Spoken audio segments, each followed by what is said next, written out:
need to warn you, I'll say a few obscene things in my story.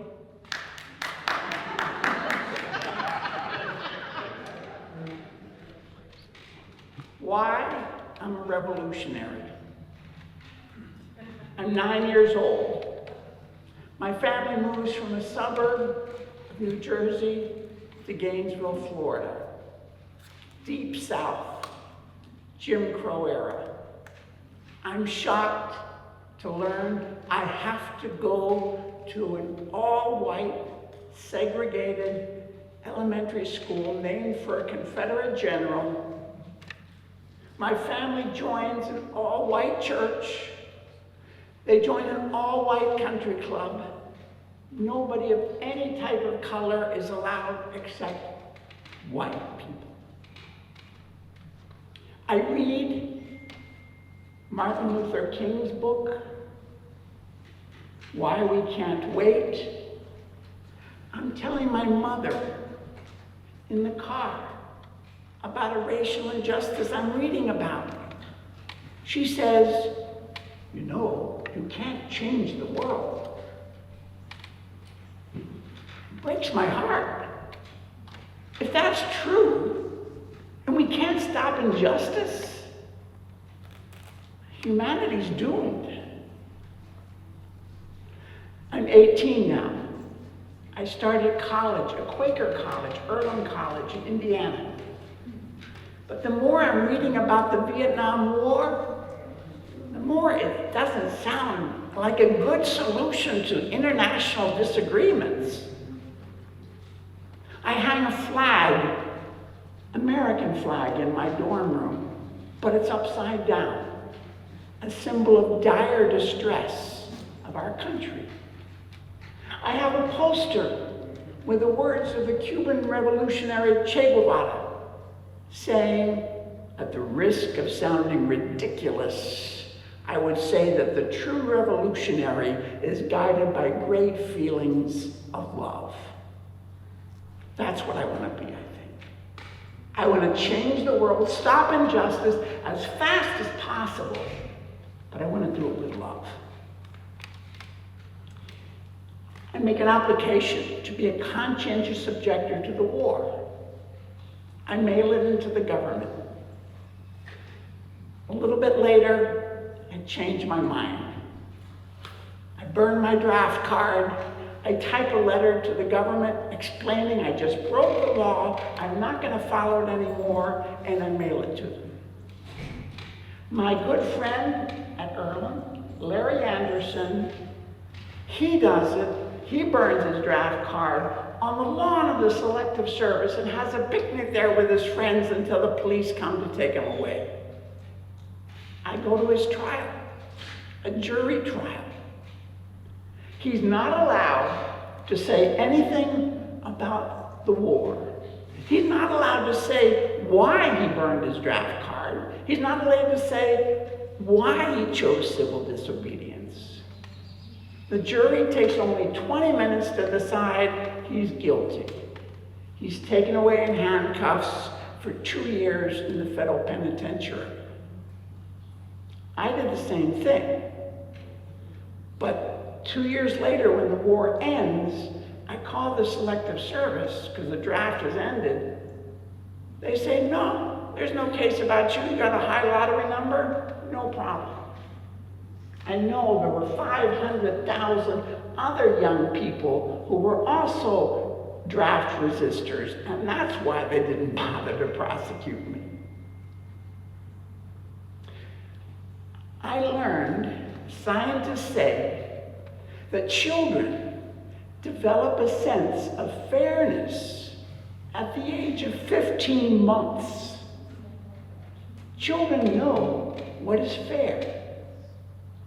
The racism that I saw and I read about is not fair. The war I read about was not fair. The sexism is not fair. The exploitation is not fair.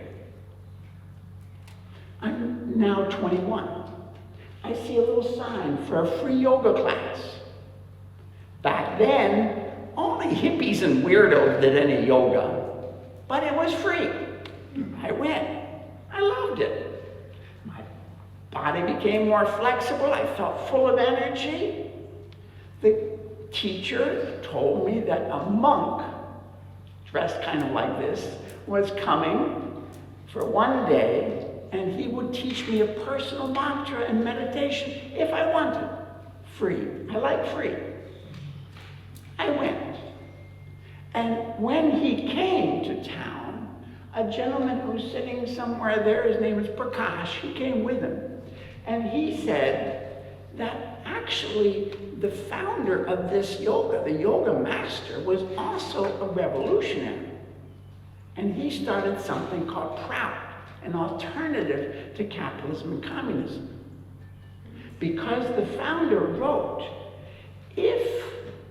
because all the wealth of the universe is the common heritage of all living beings, what justification is there for a system that allows some to roll in luxury while others die for lack of a handful of grain?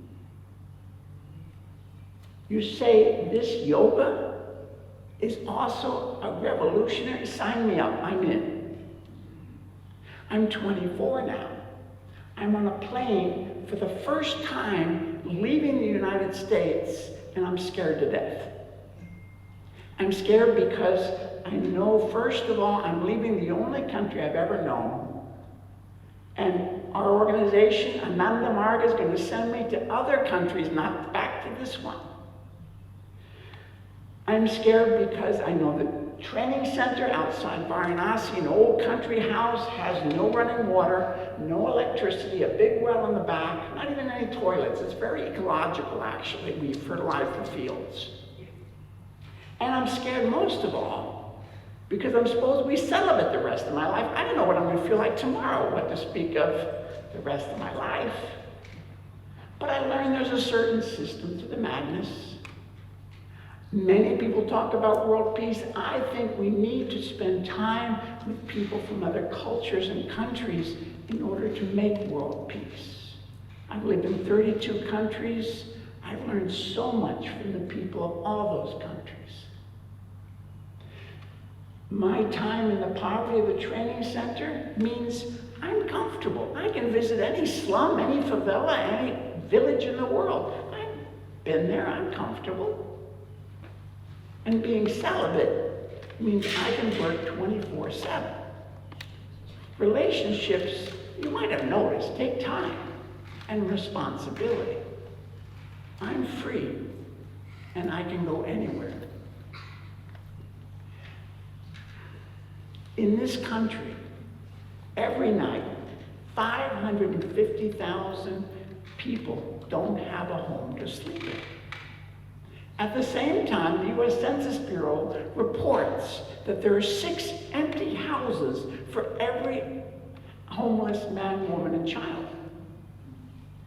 I apologize for the obscenities, okay? That there's 1.3 billion people in the world living in extreme poverty according to the United Nations, and this means less than $1.25 a day. It would cost a lot of money to end that poverty. It would cost about 10% of what the world spends every year on arms and military. I think we need less arms and military if we ended extreme poverty. And I'm sorry again, I apologize, 9 million people die every year from hunger, and 3 million are children. I'm sorry. Why am I a revolutionary? Because this system has to end.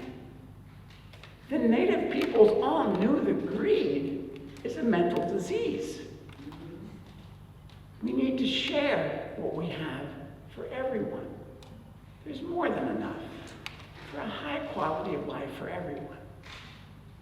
So the color orange, I'm a monk of yoga and meditation, and I wouldn't trade what I do for anything in the world.